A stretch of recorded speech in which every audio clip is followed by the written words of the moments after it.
नमस्कार किसान भाइयों। धान की फसल के अंदर जिंक की उपयोगिता क्यों होती है?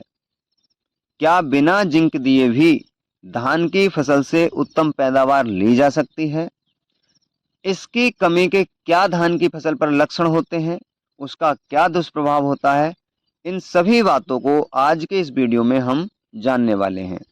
क्या कोई किसान भाई किसी भी समय धान की फसल के अंदर जिंक दे सकता है? इस बात को भी समझने वाले हैं। तो सबसे पहले तो आपसे निवेदन है, यदि आप पहली बार हमारे यूट्यूब चैनल पर या वीडियो पर आए हैं तो चैनल को सब्सक्राइब कर लीजिए और साथ ही बेल आइकन बटन को प्रेस कर लीजिए, जिससे अन्य वीडियो के नोटिफिकेशन भी आपको समय से मिलते रहें। तो दोस्तों शुरू करते हैं। आपने देखा होगा धान की फसल के अंदर प्रत्येक किसान यूरिया के बाद सबसे ज़्यादा अगर किसी को डालता है तो वो है जिंक। चाहे वो जिंक सल्फेट के रूप में डाले, चाहे जिंक ऑक्साइड के रूप में डाले, या फिर चिलेटेड फॉर्म की जितनी भी जिंक हैं उसके रूप में डाले। यानी धान की फसल के अंदर हमारे किसान भाई जिंक देते ही हैं। देखिए दोस्तों, जिंक इतना आवश्यक क्यों है, इसके पीछे के दो तीन बिंदु हैं।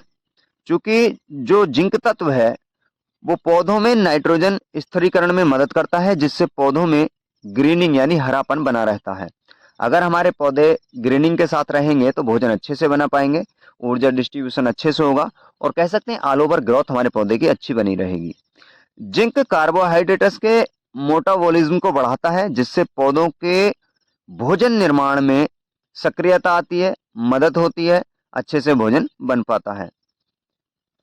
और जिंक धान के अंदर प्रतिरोधक क्षमता को भी विकसित करता है। तो इन तीन बिंदुओं पर जिंक की उपयोगिता आपको समझ में आ गई होगी कि जिंक क्यों जरूरी है।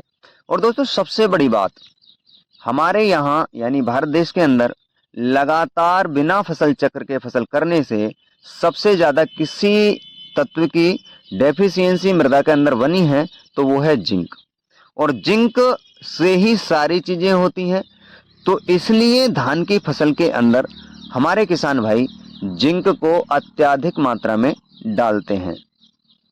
और सबसे बड़ी बात मैं आपको बताता चलूं, क्योंकि धान जो है वो पानी भराव की फसल है, तो जहां पे ज्यादा अम्लीय मिट्टी हो, ज्यादा जलभराव हो, या जहां ज्यादा टेम्परेचर की दिक्कतें आ रही हों, वहां पे प्राय जिंक की कमी देखने को मिलती है। और जिंक की कमी पौधे पर रिप्रेजेंट होती है भूरे या फिर लाल धब्बों के रूप में, जिससे पत्तियां जो है झुलसी जाती हैं, उनकी ग्रोथ रुक जाती है, ट्रिलिंग रुक जाती है, और फिर कह सकते हैं कि पौधे का सामरिक विकास रुकते रुकते रुकते रुकते उसका दुष्प्रभाव इतना होता है कि हमारी फसल की ग्रोथ ऑल ओवर रुक जाती है। अगर समय से हम उसे ना देखें या ना उसका ट्रीटमेंट दें तो फिर उत्पादन गिरना निश्चित हो जाता है। तो ये दो तीन बिंदु हैं। और अब हम बात करते हैं कि जिंक की कमी को हमने पहचान ही लिया है कि 20 से 25 दिन के अंदर अंदर धान की पत्तियों पर ये रिप्रेजेंट हो जाता है। और दोस्तों सबसे बेहतरीन तरीका है कि आप अपनी मिट्टी की लैब टेस्ट करा लें कि जिंक की कितनी मात्रा आपकी भूमि के अंदर है और धान की फसल के अनुरूप हमें कितनी आवश्यकता है इसमें जिंक देने की। क्योंकि हो क्या रहा है कि अनाधुंध मात्रा में जिंक डालने से भी हमारी फसल पर उसके दुष्प्रभाव पड़ते हैं। ऐसा नहीं कि सभी चीजें फायदेमंद होती हैं, अगर मात्रा अधिकता की होगी तो उसके नुकसान भी हमें हमारी फसल पर देखने को मिलते हैं। तो जिंक आप दे किस तरीके से सकते हैं और कब कब दे सकते हैं? जिंक देने के प्राय तीन तरीके होते हैं। पहला उर्वरक यानी यूरिया वगैरह के साथ में, दूसरा स्प्रे में, और तीसरा पानी के साथ बहा करके। तो ज्यादातर हमारे किसान भाई या तो प्रयोग करते हैं जैसे यूरिया के साथ मिला करके बिखेरने में, या फिर स्प्रे में। कोई किसान होते हैं जो पानी के साथ बहाकर देने में विश्वास रखते हैं, और वो तरीका थोड़ा सा धान वाले फसल पर थोड़ा उचित भी नहीं बैठता है।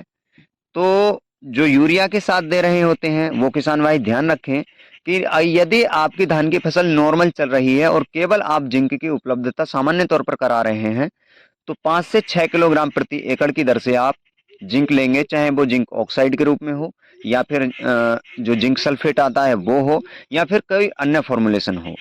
यदि आप स्प्रे में दे रहे हो तो जो चिलेटेड जिंक होता है, जैसे मैं बात करूं क्रिस्टल की तलवार जिंक का जो सुपर 14 के नाम से आती है, उसकी 250 ग्राम मात्रा पर एकड़ के हिसाब से बहुत ज़्यादा पर्याप्त होती है। या फिर आप एक तीसरा चीज जो होती है मिक्स माइक्रोन्यूट्रिएंट होते हैं, उसमें जिंक जो होता है वो प्रबल रूप से होता है, तो आप भी उसे भी दे सकते हैं और उसकी मात्रा भी लगभग 250 से 300 ग्राम रहती है। उसमें फायदा ये होता है कि अन्य माइक्रोन्यूट्रिएंट भी हमें उसके साथ मिल जाते हैं। अब बात करते हैं सबसे पहला प्रश्न कि क्या कोई किसान भाई यदि धान की फसल में जिंक ना लगाए तो उसका क्या दुष्प्रभाव होगा। देखिए दोस्तों, यदि आपकी भूमि के अंदर, मृदा के अंदर जिंक की पर्याप्त मात्रा है तो फिर सामान्य तौर पर आपको आपकी धान के फसल के अंदर सामान्य सा उत्पादन मिल जाएगा, ना अत्यधिक ना कम।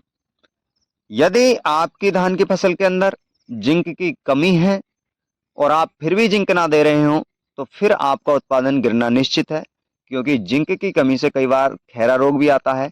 यदि रोग ना भी आए तो बाकी की जितनी क्रियाएं होनी होती हैं जिंक की उपलब्धता के आधार पर वो नहीं हो पाती हैं, जिससे सीधा सीधा जो प्रभाव पड़ता है वो उत्पादन पर पड़ता है।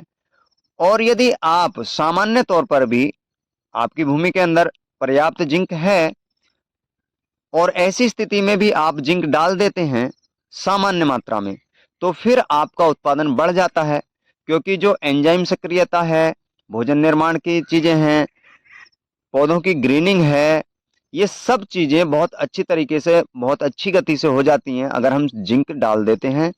और रोग प्रतिरोधक क्षमता भी हमारे पौधे के अंदर विकसित हो जाती है। तो ऐसी दशा में जब हम सामान्य तौर पर भी, सामान्य लेवल पर भी जिंक के हम जिंक दे रहे हैं सामान्य मात्रा में, अत्यधिक मात्रा में नहीं, तो फिर हमारी धान की फसल से हमें उत्तम उत्पादन, उच्च उत्पादन मिलने की संभावना बनी रहती है। तो मेरा निवेदन यही है कि यदि आपकी मिट्टी के अंदर जिंक की कमी हो तो आप निश्चित तौर पर जिंक डाल दीजिए।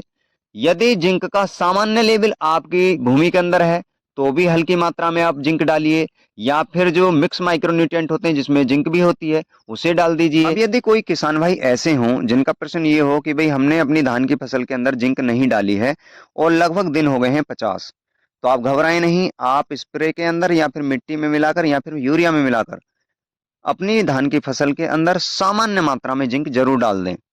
भैया मान लीजिए 50 दिन हो गया है, कोई कमी दिख नहीं रही है जिंक की, तो भी आप सामान्य मात्रा में यानी थोड़ी मात्रा कम कर लीजिए और जिंक उपलब्ध करा दीजिए। तो इससे होगा यही कि आपकी जो वाली बनने का प्रोसीजर है वो बहुत अच्छे से होगा, उसमें दानों की संख्या ज़्यादा होगी, दानों में भराव बहुत अच्छे से आएगा और ऑल ओवर कह सकते हैं फिर आपको उच्च उत्पादन आपकी धान की फसल देने के लिए लगभग तैयार हो जाती है।